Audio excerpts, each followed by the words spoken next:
In the upcoming family drama, Taeyeon pops up, seizes the piano spot. Seems swapping roles became his talent. Even though his identity memory is fading, his body's instincts have dragged him here to fulfill his yearly gig. Talk about divine, his appearance eased Chen Tian, but alarmed his stepmom and Xiao Zhen. They saw through him like experts. It was like hitting rewind. After he finished playing, Xiao Zhen was hot on his trail while another girl mysteriously passed Chen Tian a letter, believe it or not. This was a letter from the witch, as if one had signed up for a special courier service with the post office, although Chen Tian's biological parents were absent all the time. Taeyong and the president's dad were both there, awkward as two strangers stuck in an elevator. Just when Taeyong was ready to make his getaway, he turned around, and Chen Tian promptly wrapped his arms around his dad to talk about the power of family love. Little did he know, this fatherly embrace turned the president's heart like he just hit the jackpot, totally unprepared. That night, the president rushed home to spill the beans, fully aware of his son's little tricks, yet utterly moved by that. So the word family brought a long-lost warmth, but could he truly accept it? Stepmom's expression changed instantly. She called her friend overseas, urging him home.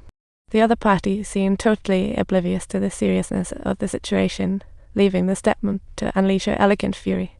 Stop having fun and hurry back. Hurry up and come back. Come on. The next day, Chen Tian was caught by the president. Faced with his father's questioning, he acted tough, but the president seemed to know everything.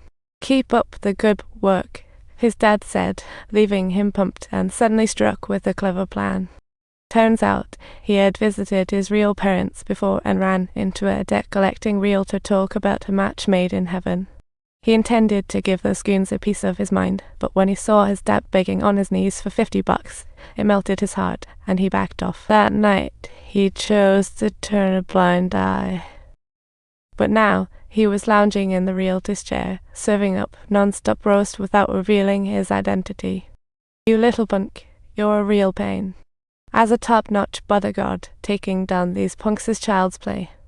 He took them all down effortlessly, no touch needed. The once fierce guys paused and lined up behind Chen Tian. Seeing the pile of evidence he collected, they quickly started to show him their loyalty. The realtor rallied them straight to Chen Tian's dad's house, dropping to their knees begging to stay. Went. They delay that till the end. Don't feel pressured. The issue here is temporarily resolved, but boy, it's getting late. On the way, he was surprisingly drawn by a beggar whose destination just happened to be the cherry blossom tree where Chen Tian met the witch. Where have I gone, Grandma? The poor girl unexpectedly gets a golden spoon against white parents. She crashes her rich friend's place, feasting like it's the Hunger Games. Even if the maid complained, she didn't care one bit because the witch said eating 3 meals was the ticket. Thinking about the home she can never go back to, she didn't hesitate to stick around.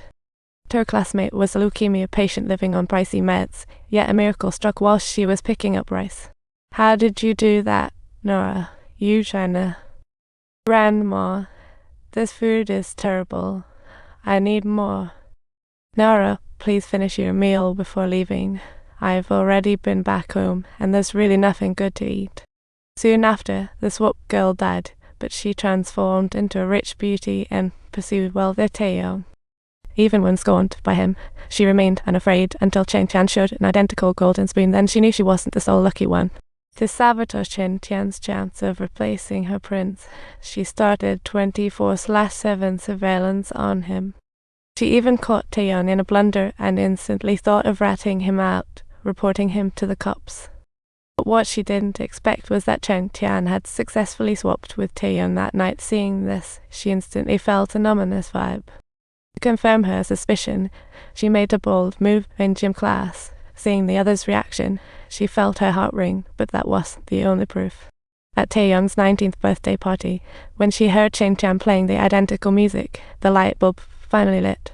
He even hit the wrong notes in exactly the same way, and that's when she realized this kid was the real Taeyong. So the next day, she anonymously messaged Chen Tian, claiming she knew his secret, he wasn't the real Taeyong. Hearing that, Chen Tian broke out in a cold sweat, looking around and realizing all his classmates said their phones out, leaving him clueless on. Roshan had no idea Chen Tian was way smarter. He pieced together fragments of info and suspected she might also have a golden spoon. Soon after, Cheng Tian invited her to meet at Nora's resting place to talk about her dramatics. "What's up? How did you find me here?" Chen Tian got straight to the point. Roshan was already mentally prepared. No matter what Cheng Tian asked, she answered like it was a script, never slipping up. When Cheng Tian asked about Nora, her emotions wavered, revealing a slight crack. That unusual fluctuation was instantly caught by Cheng Tian, and all subsequent efforts failed to hide her secret.